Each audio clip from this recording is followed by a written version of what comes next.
दूसरी जो बड़ी अहम बात थी वो ये थी कि इमरान खान साहब के ख़िलाफ़ जो केसेस किए गए हैं, उन्होंने आज मुझे कहा है कि मैं पैगाम दूं कौम को कि उनकी जो वाइफ हैं बुशरा खान, मिसेस बुशरा खान, उनके ख़िलाफ़ जो केसेस बनाए गए हैं और जो सज़ा दी गई है वो सिर्फ़ और सिर्फ इमरान खान साहब को ह्यूमिलिएट करने के लिए दी गई है।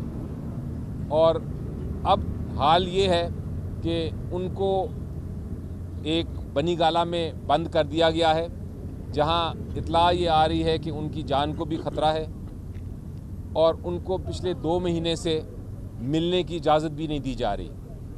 अदालत में केस भी फाइल किया गया है कि उनको शिफ्ट किया जाए, अडयाला जेल वापस शिफ्ट किया जाए, गुड गवर्नेंस हो। और गुड गवर्नेंस तब भी होती है, गुड गवर्नेंस की जो शिक है वो ये है, सबसे अहम शिक, कि मुल्क में जमहूरियत हो। जिस मुल्क में जमहूरियत नहीं है वहाँ जो बैनुल अक़वामी जो इस तरह के इदारे हैं वो काम करना नापसंद करते हैं, ना उनको काम करना चाहिए। और जमहूरियत का सबसे बड़ा सतून फ्री एंड फेयर इलेक्शन है। लेकिन पूरी दुनिया ने देखा, पूरी दुनिया ने विटनेस किया कि जो लोगों का मैंडेट था, जो लोगों का वोट था, वो रात के अंधेरे में चोरी हुआ। प्री पोल रिगिंग जो है उसको तो छोड़ दें, पोस्ट पोल रिगिंग जो रात को हुई, जिसमें जीते हुए कैंडिडेट्स हमारे जो थे उनको हराया गया, पीटीआई के कैंडिडेट्स को, और जो हारे हुए थे, बुरी तरह हारे हुए थे, उनको जिताया गया। तो ये जो चोरी था मैंडेट, उसमें जमहूरियत नहीं चल सकती। और अगर इलेक्शंस फ्री एंड फेयर नहीं हुए तो किसी भी अदारा जो है वो अगर अवाम के हक़ को जहाँ देखता है कि वाकई चोरी हुई है, वहाँ वो लोन उस मुल्क को नहीं दे सकता, क्योंकि वो लोन जो है जो कर्ज़ा देगा वो अवाम पे और उसका बोझ होगा। और ऐसी हुकूमत जिसके पीछे अवाम का एतमाद ना हो, वो उस लोन को वापस करने में, मुल्क की तरक्की में, मुल्क की जो क्राइसिस हैं इतने सारे, उनको हल करने में वो नाकाम रहेगी। इसलिए हमारा जो खत जाएगा इमरान खान साहब की तरफ से IMF को, उसमें हम वाज़े तौर पे ये कहेंगे कि अगर IMF ने कोई बातचीत करनी है तो पहले वो ये कंडीशन ये वाज़े कर दे कि ये जो रिगिंग हुई है जितने हलकों में, उन हलकों के ऊपर ऑडिट हो। एक ऑडिट टीम बैठे, independent Azad audit team, election commission of Pakistan नहीं, एक आज़ाद इंडिपेंडेंट ऑडिट टीम, जो कि अगर तो सुप्रीम कोर्ट ऑफ पाकिस्तान की सरबराही के तहत बनाई जाए तो बहुत अच्छा है, लेकिन उसमें जुडिशरी का ज़रूर इन्वॉल्वमेंट हो। और वो ऑडिट के बाद वो फ़ैसला करे कि जहाँ जहाँ धांधली हुई है वहाँ वहाँ जो कैंडिडेट जीते हैं उनका नोटिफिकेशन करे। उसके बाद IMF आगे कोई बातचीत करे हुकूमत से, क्योंकि उसके बग़ैर अगर ये ऑडिट नहीं होता, ये जो धांधली है इसको ख़त्म नहीं किया जाता, तो फिर किसी किस्म का जो स्टेप होगा लोन देने का IMF का, वो पाकिस्तान के लिए नुकसानदेह होगा। दूसरी जो बड़ी अहम बात थी वो ये थी कि इमरान खान साहब के ख़िलाफ़ जो केसेस किए गए हैं, उन्होंने आज मुझे कहा है कि मैं पैगाम दूं कौम को कि उनकी जो वाइफ हैं बुशरा खान, मिसेस बुशरा खान, उनके ख़िलाफ़ जो केसेस बनाए गए हैं और जो सज़ा दी गई है वो सिर्फ़ और सिर्फ इमरान खान साहब को ह्यूमिलिएट करने के लिए दी गई है। और अब हाल ये है कि उनको एक बनी गाला में बंद कर दिया गया है, जहां इत्ला ये आ रही है कि उनकी जान को भी ख़तरा है और उनको पिछले 2 महीने से मिलने की इजाज़त भी नहीं दी जा रही। अदालत में केस भी फाइल किया गया है कि उनको शिफ्ट किया जाए, अडयाला जेल वापस शिफ्ट किया जाए, ताकि कम से कम जो एक मुलाकात है हफ्ते में, जो एक जो कानूनी मुलाकात है जो एक हफ्ते में होनी, वो एक रूल्स के मुताबिक होती है मियाँ बीवी में, वो भी नहीं हो पा रही ताकि वो हो सके, लेकिन वो केस भी डिलेड है।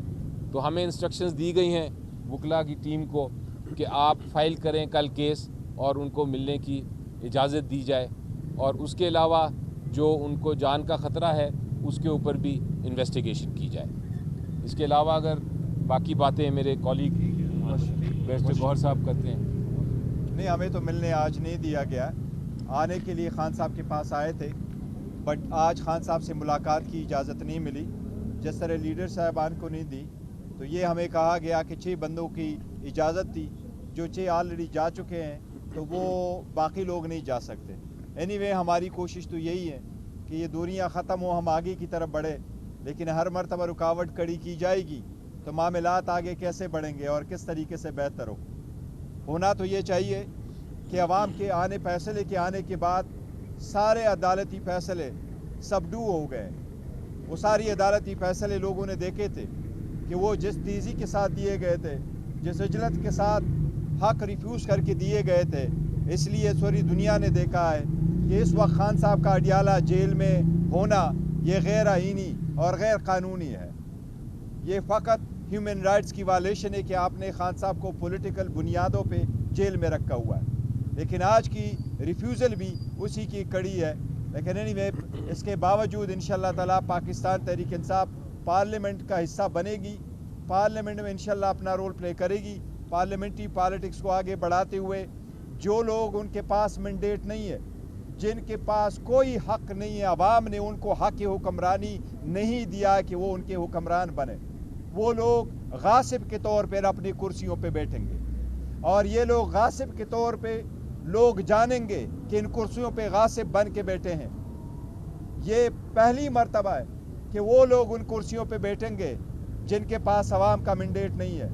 یہ اپنے آپ کو دیکھنا چاہے تو کسی بھی بازار میں جائے، اتوار بازار میں جائے، کسی جمعہ پڑھنے جائیں، اور یہ اگر کوئی جنازہ پڑھنے جائیں گے، عوام ان کو وزیر اعظم کا عہدہ نہیں دیں گے، عوام ان کو انشاءاللہ تعالیٰ چور اعظم کا خطاب دیں گے، اور انشاءاللہ عوام یہ چور اعظم کو سے حساب پھر بھی لیں گے۔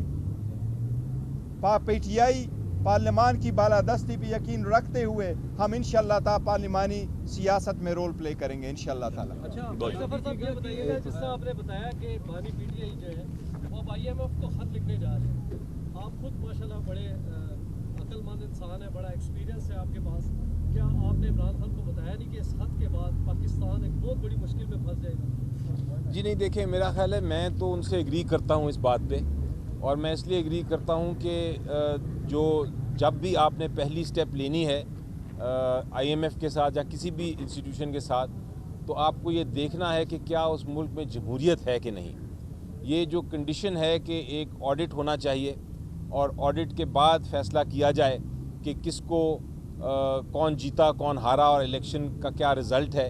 جب تک وہ نہیں ہوگا تب تک ہماری جو ایک اللیجٹمیٹ، ایک غیر قانونی، غیر آئینی ایسی حکومت جس پہ لوگوں کا اعتماد نہ ہو، اس کے ساتھ کس طرح ڈیل کی جا سکتی ہے۔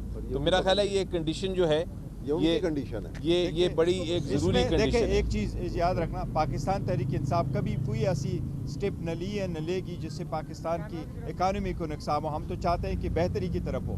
پہلی بھی آئی ایم ایف کو یہ کہا تھا کہ آپ انشور کریں free and fair and transparent election ہو۔ یہ اس کے تناظر میں ہے کہ ہم نے پہلے بھی کہا ہے، دوبارہ بھی کہیں گے، جہاں سے بھی انفلوئنس ہو ہم نے یہی کہا ہے کہ یہ عوام کا مینڈیٹ ہے، پاکستان کا پروگرام کے بارے میں نہیں لکھا ہوا۔ ہم نے پہلے بھی وارن کیا تھا کہ اگر الیکشن فری فیئر ٹرانسپیرنٹ نہیں ہوں گے تو پاکستان کی اکانومی سفر ہوگی۔ یہ بات چوری کے پروسیس کو ہم تو روکنا چاہتے ہیں، یہ آگے نہ چلے۔ مینڈیٹ لیا ہے، اس کے بعد یہ مسئلہ آگے چلے گا۔ اس کی وجہ کیا ہے، اور ساتھ یہ بتا دیجیے گا کہ انٹرا پارٹی انتخابات ہونے جا رہے ہیں، 3 مارچ کا ٹائم دیا گیا ہے، تو اس میں چیئرمین شپ کے لیے کون ہوگا؟ دیکھیے پہلی بات تو یہ ہے کہ جہاں آپ نے کہا کہ ہم نے نہیں جمع کر لیے تھے، ہم جمع کرتے رہے، لیکن 2-3 نام بیچ میں سے رہ گئے تھے، وہ ضروری نہیں تھے اس پرپس کے لیے ہیں، تو ہم نے نامینیٹ کر دیا تھا اور سبمٹ کر رہے تھے، لیکن آخری وقت میں 1-2 نام ہم نے رکھ لیتے اپنے پارٹی کو پارلیمنٹری لیول پہ بھی ریپرزینٹ کرنے کے لیے، کہ ہم اس لیے رکھیں گے تاکہ ہم اپنے پارٹی کا وہ تشخص پھر بھی کنٹینیو کریں گے۔ انشاءاللہ تعالیٰ 3 تاریخ کو پاکستان تحریک انصاف کے پارلیمنٹری الیکشن ہوں گے۔ اس مرتبہ انشاءاللہ تعالیٰ چیئرمین شپ کے لیے ہمارے کینڈیڈیٹ علی ظفر صاحب ہوں گے انشاءاللہ تعالیٰ، اور عمر ایوب صاحب ہمارے سیکرٹری جنرل کے لیے کینڈیڈیٹ ہوں گے۔ ये खान साहब का फैसला है, हम बाकी सारे पार्लियामेंट्री रोल प्ले करेंगे इंशाल्लाह ताला और अली साहब को कामयाब करवाएंगे। मिनिस्टर साहब जो अभी आपने नाम लिए या हमने देखा जो वज़ीर आज़म नामजद हो रहे हैं, वज़ीर आला KP के हो गए, पंजाब हो गए, उसमें किसी भी जगह आपका नाम नहीं। आप बड़े मुश्किल हालात के साथी रहे। क्या ये जो खबरें दुरुस्त हैं कि आपको साइडलाइन किया जा रहा है? नहीं नहीं, बिल्कुल ऐसा नहीं है। पार्लियामेंट्री पॉलिटिक्स बड़ी एक अपने स्टेज की है। उमर अयूब साहब बड़े बेहतरीन हैं। जब खान साहब ने फैसला कर लिया था तो 2-3 फैसले इवन इलेक्शन के पहले वक्त से खान साहब ने कर लिए थे। उसके तनाजुर में हमने अपने कैंडिडेट्स को पहले भी कह दिया था कि आप 2-2 सीटों पे इंतखाब न लड़े, एक पे करें, क्योंकि ये फैसले पहले हो चुके थे। उमर अयूब साहब का बहुत बड़ा 20 साल का पार्लियामेंट्री एक्सपीरियंस है, तो इसीलिए उनको लाया गया था। और जमहूरियत इसी को कहते हैं कि देखो ना, यू डोंट कीप ऑल जो है ना पोस्ट, वो अपने पास नहीं रखते। और आइंदा के लिए हमने इंशाल्लाह ताला पार्लियामेंट्री पार्टी के अपने रोल होंगे और पॉलिटिकल पोजीशन है। अगर खान साहब अल्लाह करे जल्द से जल्द बाहर आ जाए तो इंशाल्लाह ताला फिर प्रॉपर इलेक्शन दोबारा करवाएंगे और फिर सारे जो पॉलिटिकल ऑफिसेज है वो इंशाल्लाह उन लोगों के पास होंगे जो अनइलेक्टेड होंगे। बहुत शुक्रिया, थैंक यू।